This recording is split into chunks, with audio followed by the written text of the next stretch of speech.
একটা ছাদে পাইপ ফালাইতে হলে কি কি দরকার আজকে সেটা নিয়ে একটা ভিডিও করলাম। একটা ছাদে পাইপ ফালাইতে হলে এই যে আপনার পাইপের প্রয়োজন আছে। এটা 3-4 পাইপ, গ্রামে সাধারণত 3-4 ব্যবহার করলেই হয়।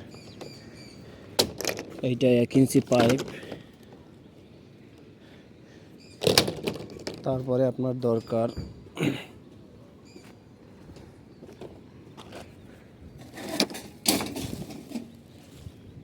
ফ্যান বক্স,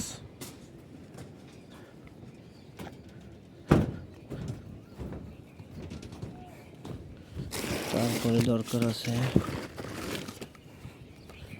ব্যান্ড সকেট,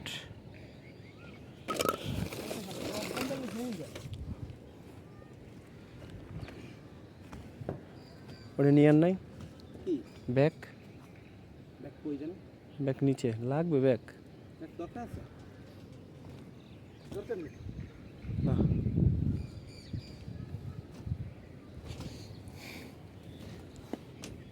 তারপর দরকার গাম, পেপার কাগজ,